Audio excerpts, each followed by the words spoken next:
Oi oi, it's your boy, Jack Slack, and I'm in a pretty good mood today because I got to witness one of the great masterclasses in pugilism of the modern era over the weekend when Justin Bud Gaethje boxed up Dustin Poirier. Also, Terence Crawford had a decent fight and some other stuff happened, but mainly that. So welcome you all back into the Church of the Gaethje. Your absence was noted, forgiven, but not forgotten. And let us all give thanks for the most entertaining man in MMA, even when he's actually being a bit clever. Yeah, great fight. Loads to say about this. I think I'll probably write something tomorrow or today, depending on when I've got time, because I was really impressed by this. And also because I wrote a pre-fight article saying he should do this, this and this, and then he did. And then also, yeah, but he doesn't ever do this, and then he did that too. And the he doesn't ever do this was, just to recap quickly, the first fight, basically Gaethje's entire output was kicking Dustin Poirier's lead leg with his rear leg. But because Dustin Poirier is a southpaw, that was an inside low kick. Gaethje had stopped a load of people with nice outside low kicks timed to buckle their leg inward. But you're not going to stop someone with an inside low kick. And yet Gaethje's walking forward, taking punches on the dome and kicking like every one of these kicks could knock Dustin Poirier out. And it's just not happening. And basically every time he threw it and landed it, even if he landed it and picked Poirier's leg up and knocked him off balance, Poirier would still hit him in the face immediately afterwards with a left straight. So the section on that in the tactical guide I called the dumbest kick, and just made very clear that it was a really silly tactic to attempt. Even if he did a load of other stuff, it was getting him into trouble. But he only did that, even though it was getting him into trouble over and over again. Basically every good punch that Dustin Poirier connects on the counter is off that kick. And then I said, but he did have success the 2 times he attempted an outside low kick, a step-up outside low kick. And that buckles Dustin's knee in, which happens even more because Dustin stands quite bladed because he wants to box. And wouldn't you know it, Gaethje's low kicks, every single one of them, outside low kick, his lead leg to Dustin Poirier's lead leg. Every single one buckled Poirier's knee in or knocked him off balance and prevented him from following up or countering. A completely different story to the inside low kick from last fight. So big tick in that box for things that I wanted to see from Justin Gaethje. But then in continuing that discussion about the inside low kick, I said it doesn't really work well as a double attack because very few people have firstly the dexterity and hip flexibility to pull this off because it's quite complicated. But also the distance on an inside low kick with your rear leg to the opponent's lead leg, so southpaw versus orthodox or orthodox versus southpaw, is about 1.5 foot difference between kicking them in the head or the body. The body and the head are on a line, and then forward of that is the lead leg. So you have to really do some work to trick the other guy. And I said Leon Edwards was pulling it off against Kamaru Usman, but it's pretty rare to see it done well.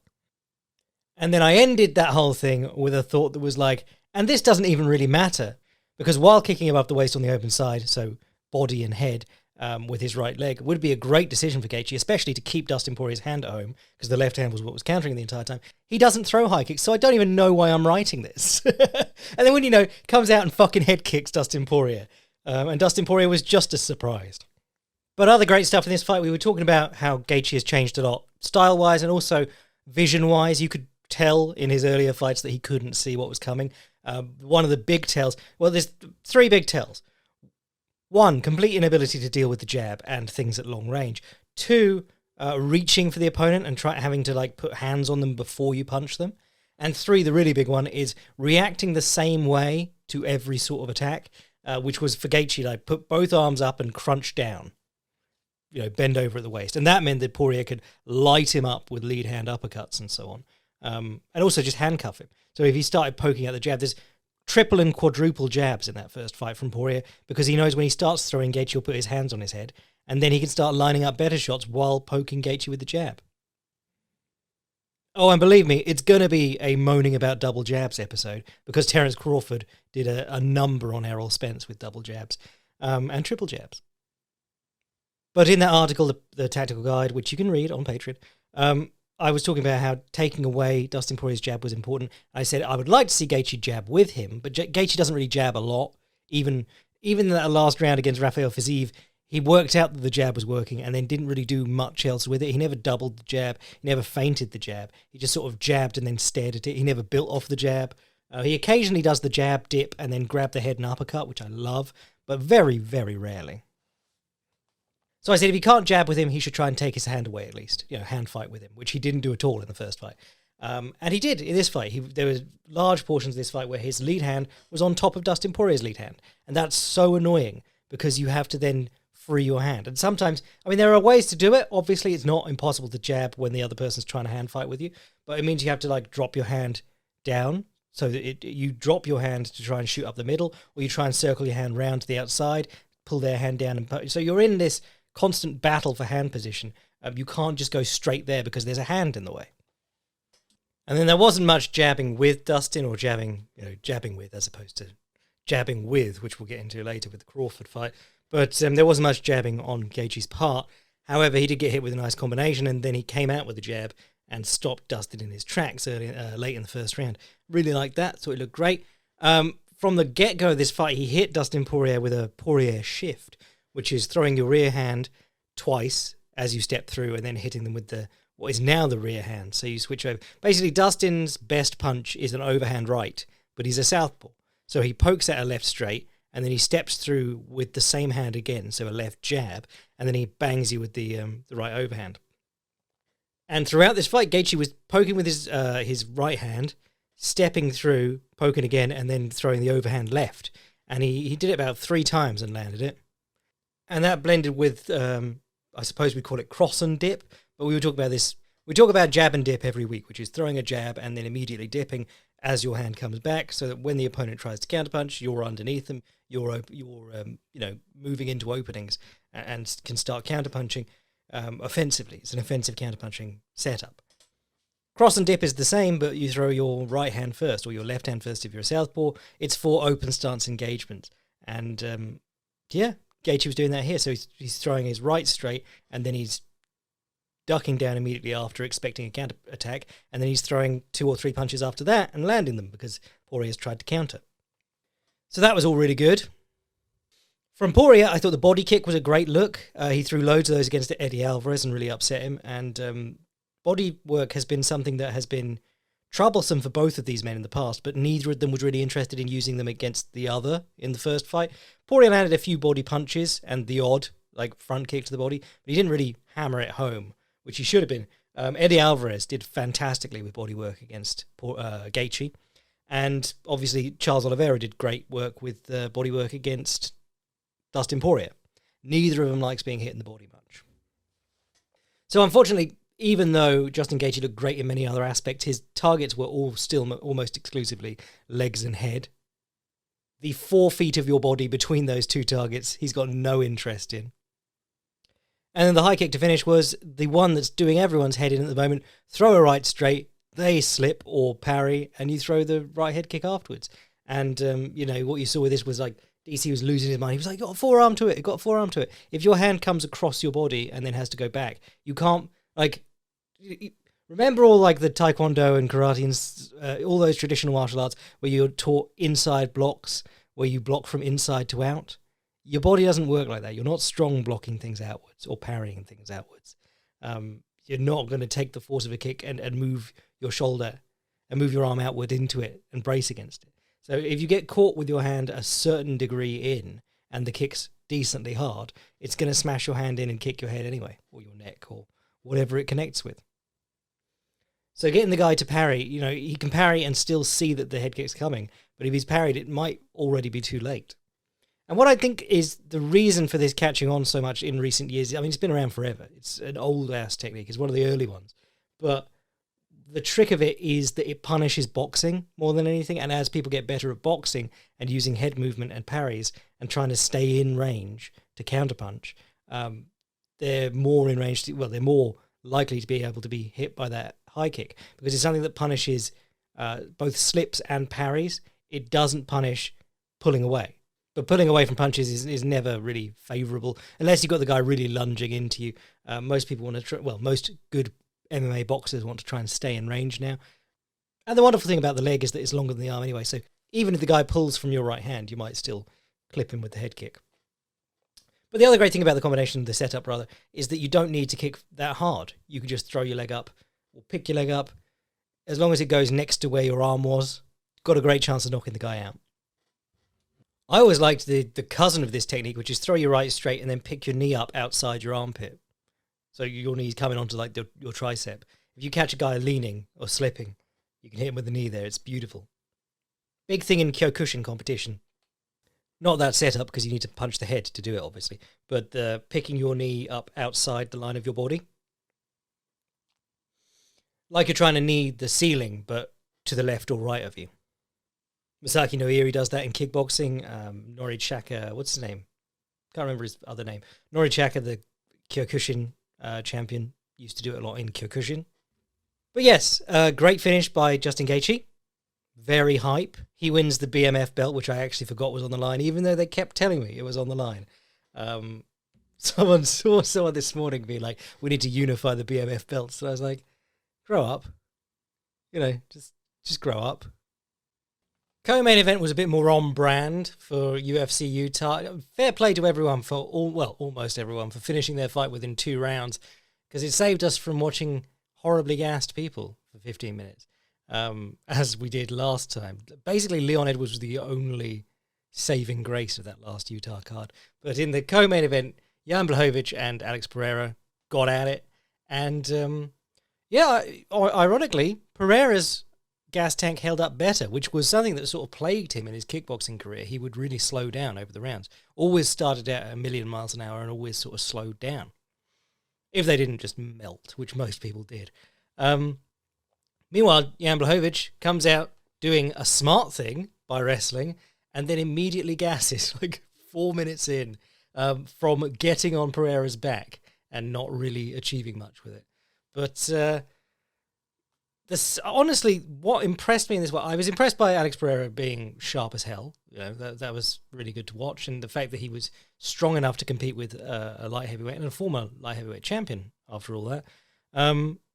But more than that, I was impressed by it. There's always something weird happening in a Jan Blachowicz fight. Like, Jan, don't kick people shin to shin. That's the worst kind of connection. And then he's like, yeah, no, I'm going to hobble Ankalaev by kicking him shin to shin. Jan, maybe don't gas out in 4 minutes and then stand there trading left hooks with the best left hooker in MMA and kickboxing. And then he does. And he took Alex Pereira's best shots while gassed as hell and swinging back drunkenly, and he landed a load of his own. A couple of his left hooks rattled Alex Pereira, which was very impressive.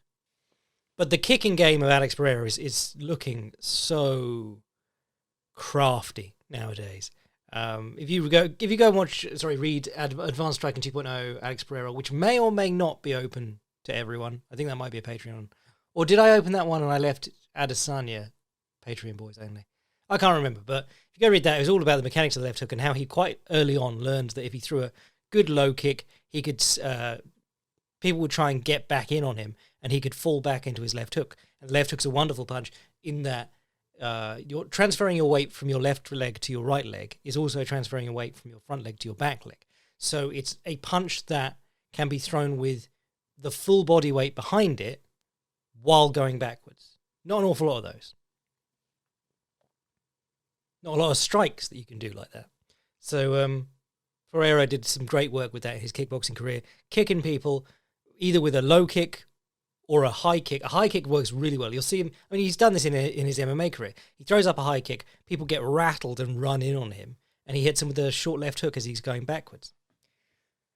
But in his recent fights, he's really taken the telegraph out of his kicks. If you watch him throw those low kicks, the low kick, he is like holding his shoulders back. He looks like that dude from the meme with the bulging forehead veins. Because he's trying his absolute best not to show anything, and he doesn't. His upper body doesn't move. His lower body kicks, and he does it hard enough to, hurt people and sometimes cripple their leg for the fight.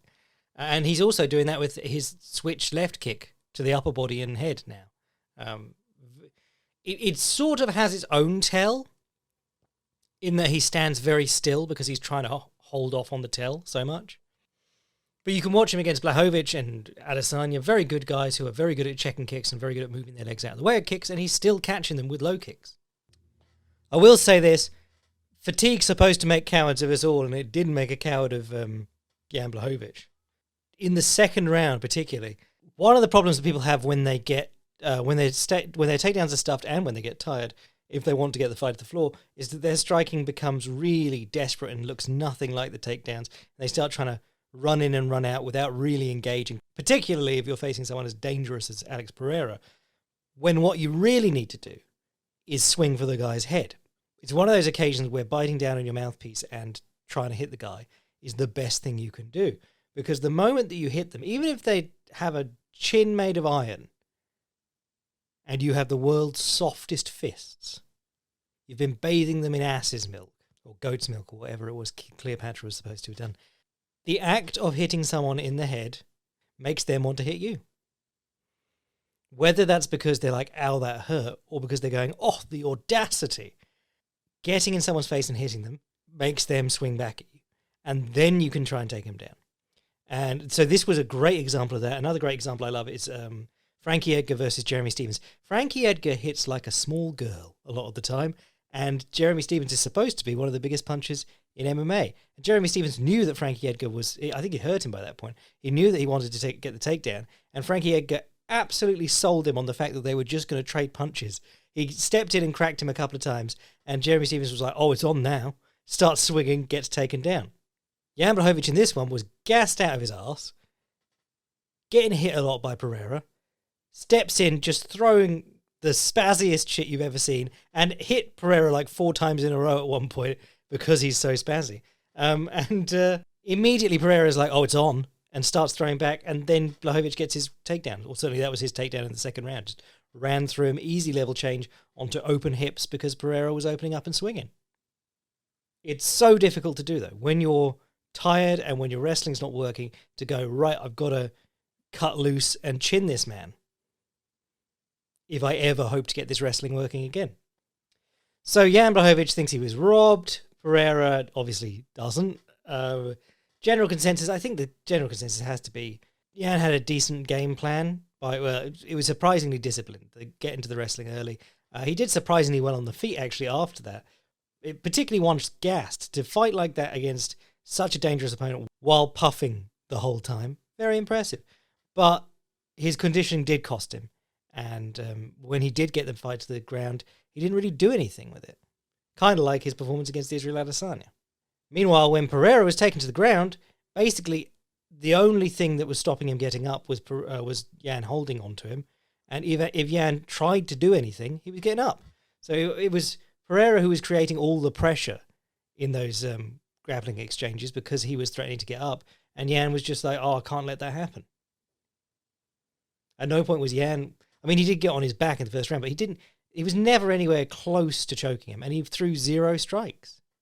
But given that one of them gassed really badly, and that they were both giant dudes fighting at elevation, and that it's light heavyweight, which is shite anyway, and that Alex Pereira had basically been completely untested against competent grapplers, pretty impressed all round, to be honest. The other big thing that went on this weekend was Terence Bud Crawford versus Errol Spence. If you don't watch boxing, this is the one to watch.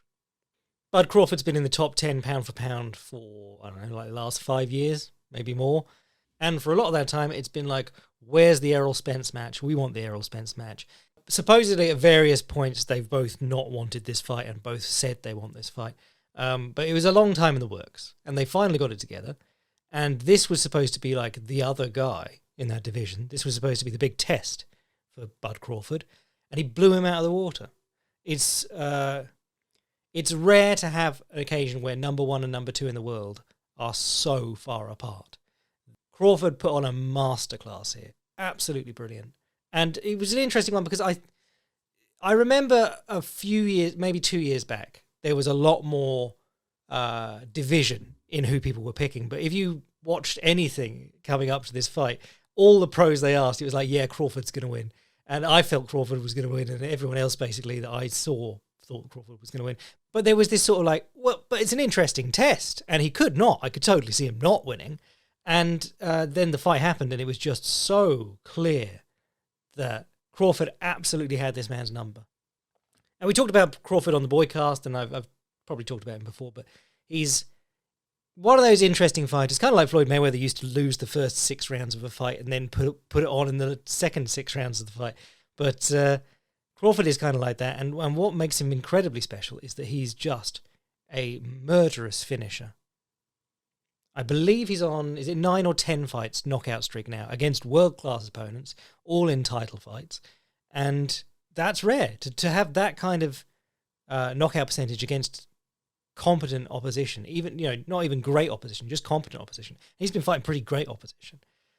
And what makes him particularly interesting is that a lot of the fight he seems capable of going sort of 50-50 with the best guys in the world while on autopilot and working out his reads. It's so hard to get a read on someone in the middle of a fist fight.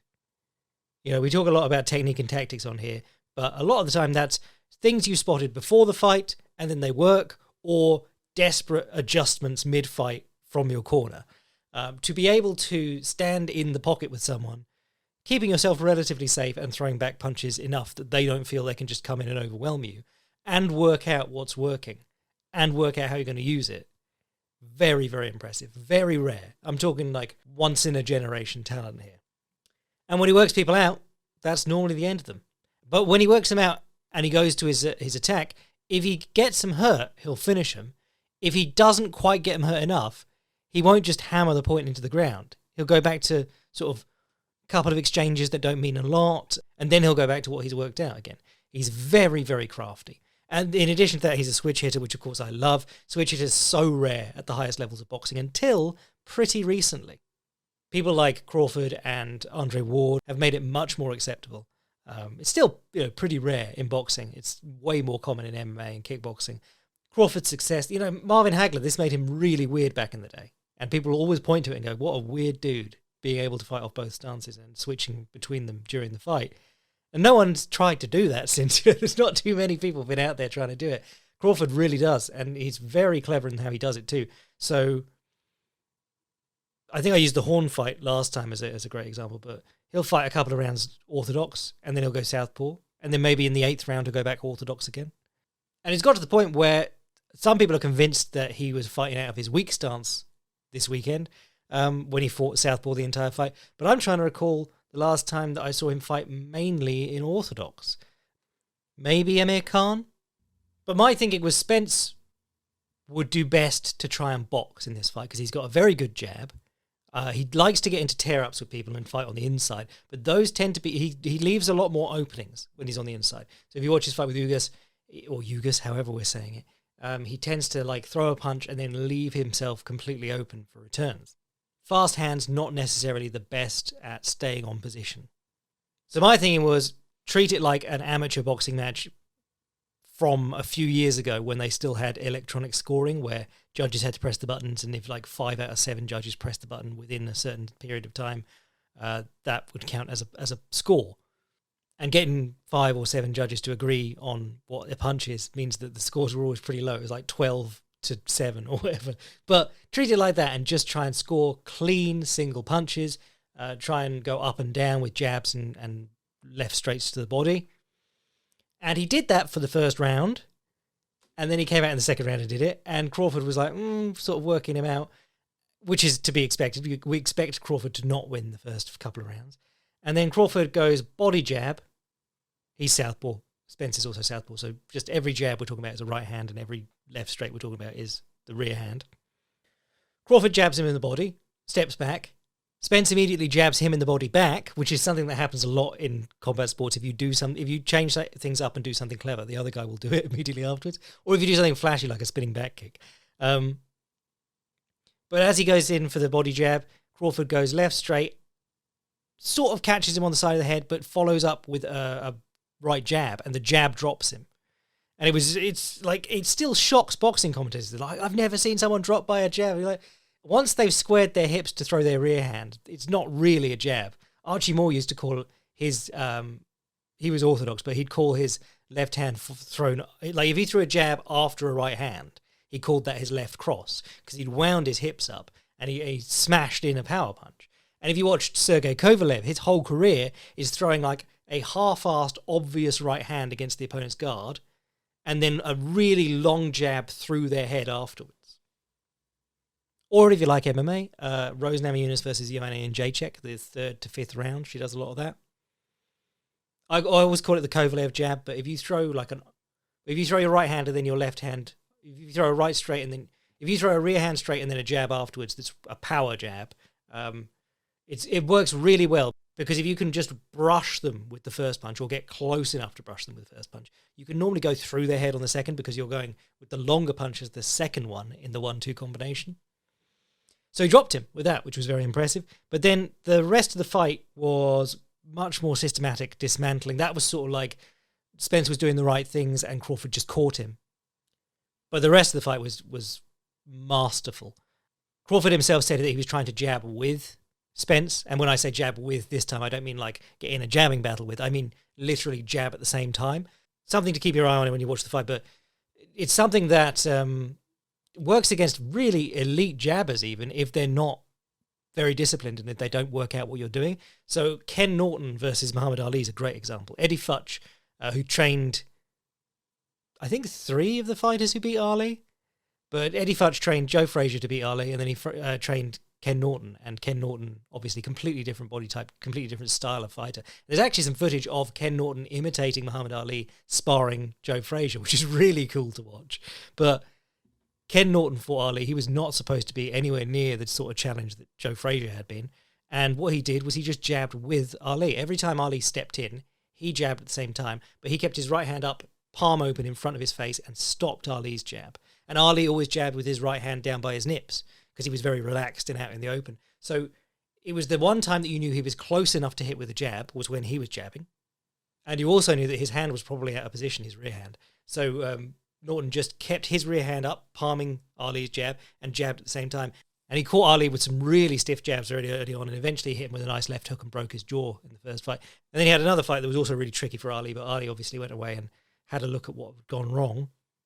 But jabbing with someone is a really useful thing to do. I mean, it's probably the least read, I want to say, chapter of Advanced Striking 2.0 that I've written, Tommy Loughran. But because he was a tedious jabber who finished like 12 out of 200 fights by knockout, but he was really good at jabbing and checking the opponent's other hand at the same time. And then he'd enter a clinch and he'd sort of rough you up in the clinch and then he'd circle off. But constantly, when he jabbed, one hand was doing the hurting and the other hand was stopping you from doing the same thing. So Crawford does a ton of that here. And every time Spence comes in, Crawford, they're both southpaw, so his left hand checks the line of the jab and his right hand throws a power jab. And sometimes they were coming from high up, but a lot of the time when Crawford was throwing his jab, he was coiling it back so his fist was touching his floating rib, basically, and pumping it out that way. And one of the interesting things about this is that Crawford himself did get into a bit of a habit here. He was, every time that he picked up on Spence's jab, he went to palm straight on the line of the jab and throw his own jab. And that's something that Spence could have made a bit more difficult for him by having a more dexterous lead hand. So if you watch Crawford, he will throw a jab and he'll throw a lead right hook quite a lot too. And I'm not talking about like loading up and throwing a big leaping lead hook. I'm saying just like a whipping lead hook around the side. Or if you throw a jab and then a lead hook, or then a lead hook and then a jab, hooking off the jab, jabbing off the hook. Those are the things that really, sometimes you catch people with them, but other times they're just to make the opponent realize that they can't just keep doing the same thing, palming your jab. And if you want an example of this working, Crawford does it to Spence in one of the later rounds. He goes jab, hook. He hooks off his jab, and then he throws a body shot with his rear hand. And the commentators go, ooh, wonderful work by Crawford. But hooking off the jab and jabbing off the hook is stuff you can do when the opponent's rear hand is just doing one thing. You've got to get their mind off that. And you've got to get them doing other things. Because Crawford, at many points in this fight, his left hand, his rear hand, was just resting on his front shoulder in the line of the jab. Or Spence's jab, rather. And then the other thing was that Spence, even when he was following up, very rarely threw his right hook. He was jab, jab, overhand, jab, jab, wide left to the body. Never the left straight to the body. And the wide left to the body was really getting him into trouble. Because we gave the example of Devin Haney the other month. Time is flying. The other month, Devin Haney likes the wide right to the body. He's orthodox. He uses jab, jab, jab, jab, and then wide right to the body. And the wide right to the body is a great punch to tie up off. Because you throw the wide right, you step slightly off to your left, and then you just fall in to hug the opponent. And then he'll throw the right straight to the body if he wants to hit the body but keep the opponent out at range, because it's a barge pole between you and the opponent's solar plexus. And he could do that to really good fighters like Lomachenko. What Spence was doing here was he was throwing this wide left, and he was never sort of in the right distance. He was throwing it so wide. Haney will keep his elbow in and still whip it around the side, but keep his elbow tight. Spence kept throwing the wide left, and then Crawford would step in, and the punch would go round him, and they'd just be in a clinch. Or Spence would take it on the elbow and throw back his own right hook. The right hook was causing Spence tons of problems early because Crawford was throwing it every time that Spence threw his left hand, his rear hand. And then the overhand, which was occasionally catching Crawford going back, but Crawford was looking for the counter right hook. And the one that dropped him in, was it the 7th round? Spence bites down on his mouthpiece, double jabs Crawford back to the ropes, throws the overhand. And watching it live, you're just like, what the fuck happened? Because he's thrown this big booming overhand. You can see it doesn't get blocked or anything like that, but he took a lead hand uppercut at the same time. And we were saying on the boycast, like, Crawford has brilliant uppercuts off both hands, off both stances. Really lovely counter work there. Crawford's jab was great. When he wasn't jabbing with Spence, when Spence sat back and was like, I'm not doing that again, because Spence's idea, he just ran out of ideas altogether. It was all jab, jab, wide left. And if he stood in close and tried to infight, he just got chewed up with uppercuts and hooks. But Crawford did great work with double jabs. And there was a great one where Spence double jabbed at him to try and make distance, and then sort of clearly gave up on throwing his left hand afterwards. And Crawford immediately stopped and threw a double jab, left straight, right hook to the body. Just a great read of, like, the man losing momentum and going back into a shell.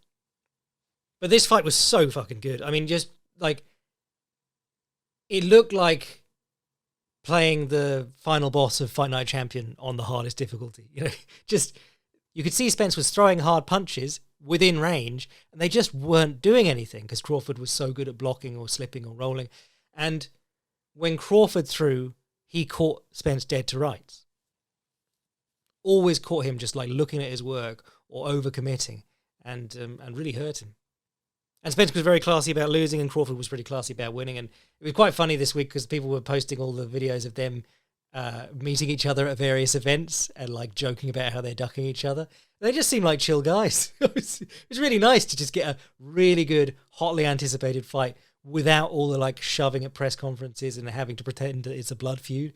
Just being like, no, we're actually just the two best guys in the world and we're going to fight. And then after this, you know, we'll be back to being chill. Some of the takes on Bud Crawford are hilarious, though. Someone was saying that the reason he's so good is because he's clearly never been online in his life. They said, that man has a face that is not aware that Reddit exists. So what does he do next? I have no idea. I think he was calling out one of the Charlo twins in the crowd. The Charlos were taking L's everywhere this weekend. They're twins. They're both world champions. One of them had the Canelo fight, but that fell through. So the other one got the Canelo fight because they were like, Canelo, that's not really that much of a change of opponent. Same height, same weight, same face almost. But then these twins' wives have been like attacking each other at events. And then Caleb Plant slapped one of the Charlos at this fight. They've just been taking L's everywhere. So yes, can't recommend watching this fight enough. If you're going to watch one boxing match this year, probably this one. I mean, it was really impressive. And Terence Crawford can wrestle, and both his sons are currently wrestling in high school or whatever. But there's some great clips of Terence Crawford just fucking around in camp and mogging on this guy, cradling a dude, drawing out a bad shot, sprawling on a guy and cradling him while wearing flip-flops and skinny jeans. Because he's from Nebraska, and apparently, like, to just get by in life in Nebraska, you have to be able to wrestle to a decent level. But it's a nice sort of retribution for him too, because he had I think, was he with the Bob Arum before? He had a fallout with his last promoter, and the promoter was like, we sold 10,000 pay-per-views the last time he fought or whatever.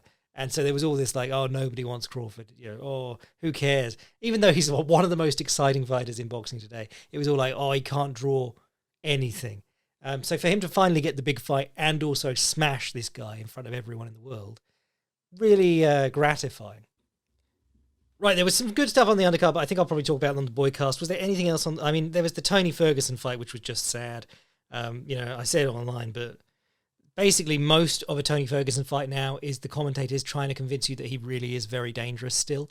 Like, he shot in on Bobby Green missed, fell on his front, tried to Imanari roll and ended up in the bottom of side control. And they're going, but he's very dangerous from here. He's 8 or 9 small transitions away from being back in closed guard where he might throw up a triangle. It's just like, oh, for fuck's sake. The worst thing that happened in this fight was that he caught Bobby Green on one leg with a punch like he did against Michael Chandler. And now people are like, damn, if he hadn't been poked in the eye, he could have finished it there. And Tony himself's like, I was this close. And you're going, no, 6 in a row lost. Like, it's actually kind of nice because after he was on a bit of a slump, people were going like, this guy never had a chance against Khabib. And it's sort of like revising just how incredible his run was. And also like he just sort of burned himself out fighting because he was on like a 12-fight winning streak at one point before the Gaethje fight. But yes, people do fall off like this in this sport. It's not unheard of. Chris Weidman, Johnny Hendricks, there's a load of them. Just guys who hit a wall and then were never, ever close to the same again. Kevin Holland beating up Michael Chiesa was good fun. Darsed him again. I mean, Kevin Holland himself pointed it out, but Michael Chiesa has been darsed by 3 people now. There's only been like 30 or 40 darces in UFC history, so a good percentage of them have been on Michael Chiesa. Got darsed by Masvidal, got darsed by Vicente Luque. The even funnier part is that he's got awful striking. Typically, I mean, most people's consensus is that Michael Chiesa's striking is awful, but he did outstrike both Masvidal and Vicente Luque. So very weird fight and fighter. Kopylov head kick was good.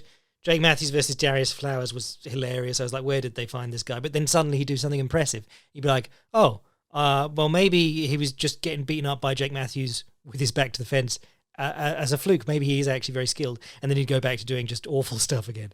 I'm going to have a good moan about Priscilla Cachoeira on the Boycast. Derek Lewis, fair play to him. Did something cool and athletic and sparked Marcus Rogerio de Lima quickly. I mean, de Lima is a bum and has always just been like trotted out to lose to people. But, if I'm going to have to watch a heavyweight fight, I would rather it got stopped quickly and excitingly. And then, if the guy wants to do a meme about his balls being hot, fair enough. It does mean that he's going to headline like 3 more cards, but, who gives a shit? It's better than Sean Strickland. Anyway, I reckon that'll do us for today. I might write something about Poirier versus Gaethje because it was very slick, and this is not the best medium to show you cool techniques. So sign up to Patreon to get that and to read the pre-fight piece and see how right and how wrong I was. And read all the other stuff I do and get the boycasts. And if you want to see what I'm writing at any time, fightprimer.com. And if you want to send an email to the podcast, jackslackpodcast@gmail.com. I am your boy, Jack Slack, rewinding the Bonfim finish 100 times so that I can check his grip. Bless.